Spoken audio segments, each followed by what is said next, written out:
जी के चरणों में श्रद्धा सुमन अर्पित करते हुए मैं कहना चाहती हूँ साथियों,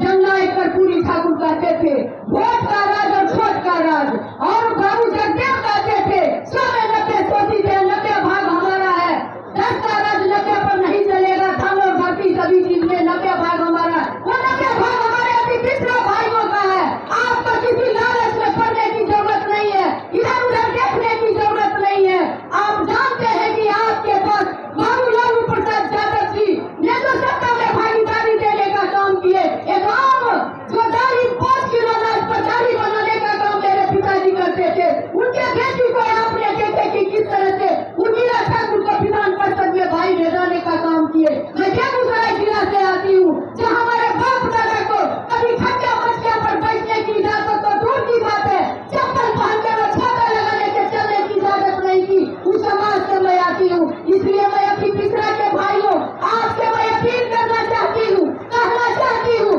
जननायक जी कहते थे कि इंतजार मुसाफिर भोर हुआ, अगर कहा जो सोबत है, जो सोबत है जो खोबत है, जो जगत है जो पावत है, इसलिए जागने की जरूरत है, गोलबंद होने की जरूरत है। जननायक जी ने 12% आरक्षण दिए, बाबू लालू प्रसाद ने उसको 14% दिए, और इस राज की पहली महिला मुख्यमंत्री आदरणीय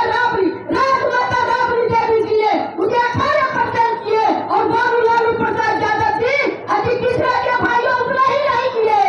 उन्होंने कहे कि जो आरक्षण से आएगा आरक्षण बटाने जाएगा, और जो नेता सूची से आएगा नेता सूची में जाएगा। लेकिन ये बेईमान लोग आज आपका बेटा बेटी 90% मिलाएगा तो उसे 49% के अंदर ही रखा जाता है। इसलिए उससे भी बढ़ करके आपने देखे कि किस प्रकार से बाबू लालू प्रसाद के अथक प्रयास से मॉडल कमीशन लागू हुआ, तब जाकर के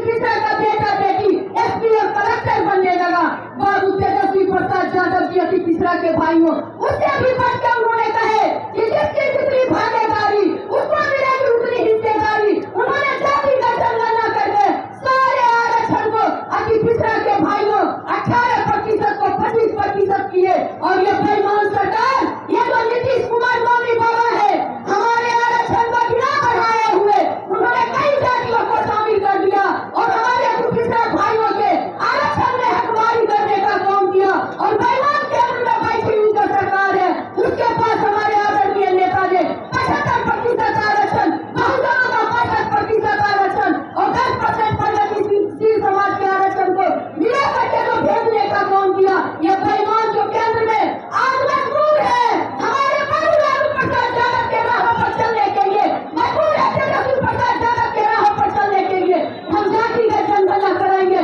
उसके जुमला में नहीं आने हैं। मैं कहना चाहती हूँ इंसानों के लिए कोई जो है, मैं सिर्फ इतना कह के चुप हो जाना चाहती हूँ कि इंसान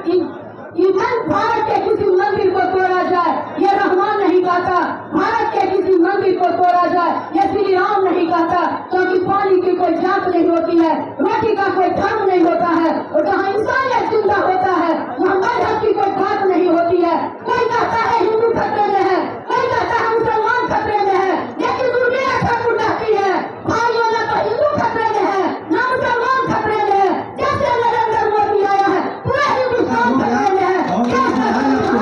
में है। इसी के साथ मैं अपील करना चाहती हूँ, 2024 में बहुत महिला आई है, 2500 रुपया तेजस्वी जी आएंगे, 200 यूनिट बिजली फ्री होगी आप लोगों का, और जो 1200 का सिलेंडर है 500 मिलेगा। बातें बहुत करनी थी, लेकिन मैं अपनी बात को इस अपील के साथ खत्म करना चाहती हूँ कि आज अगर खामोश रहे तो कल सन्नाटा छाएगा, भगल में फिर आग लगेगी, हर बस्ती जल जाएगा। उसको बचाने के लिए सारे